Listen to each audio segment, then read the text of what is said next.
নাগলোকের অজানা রহস্য। গ্রামের নাম ছিল চন্দ্রপুর। মানচিত্রে খুঁজে পাওয়া যায় না, কিন্তু লোককথায় তার অস্তিত্ব প্রবল। গ্রামের ঠিক উত্তর দিকে ছিল এক ঘন জঙ্গল, যেখানে দিনের আলো ঢুকতে ভয় পেত। সেই জঙ্গলের গভীরে ছিল একটি পুরনো কুঁয়ো। লোকেরা বলতো সেটাই নাগলোকের দ্বার। গ্রামের কেউ কখনো সন্ধ্যার পর ওই পথে যেত না, কারণ বহু বছর আগে যে যায়নি সে আর ফেরেনি।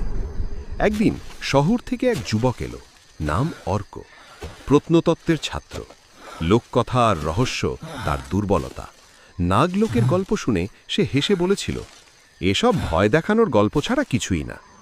গ্রামের বৃদ্ধ পুরোহিত তাকে সাবধান করেছিলেন, নাগলোক কোনো কল্পনা নয়, তারা মাটির নিচে থাকে, কিন্তু আমাদের থেকেও বেশি প্রাচীন।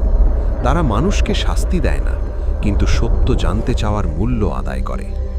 অর্ক শোনেনি। পূর্ণিমার রাতে সে জঙ্গলে ঢোকে। কুয়োর কাছে পৌঁছতেই হঠাৎ বাতাস থেমে যায়।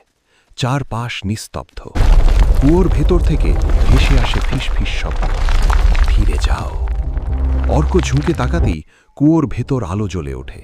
মাটি ফেটে নেমে যায় সে, কিন্তু পড়ে না, যেন কেউ তাকে ধরে রেখেছে। চোখ খুলতেই সে দেখে এক বিশাল ভূগর্ভস্থ নগরী। সোনালি আলো, সাপের মতো নকশা করা স্তম্ভ, আর অর্ধ মানব অর্ধ নাগ সপ্তারা। এটাই নাগলোক। নাগরাজা সামনে এগিয়ে এলেন, চোখে হাজার বছরের জ্ঞান। মানুষ, রাজা বললেন, তুমি আমাদের গোপন জগৎ দেখেছ, এখন তোমাকে একটি প্রশ্নের উত্তর দিতে হবে। অর্ক কাঁপতে কাঁপতে বলল, কি প্রশ্ন? রাজা বললেন, মানুষ জ্ঞান চায়, কিন্তু দায়িত্ব নিতে চায় না। তুমি কি সত্যকে রক্ষা করবে না ব্যবহার করবে? অর্ক চুপ করে রইল। পরদিন সকালে গ্রামের লোকেরা কুয়োর ধারে অর্ককে পড়ে থাকতে দেখল। বেঁচে আছে, কিন্তু তার চোখ বদলে গেছে। সে আর কোনো প্রশ্ন করে না, কোনো রহস্য খোঁজে না। শুধু মাঝে মাঝে সে বলে, সব সত্য জানার জন্য নয়, কিছু সত্য মাটির নিচেই নিরাপদ।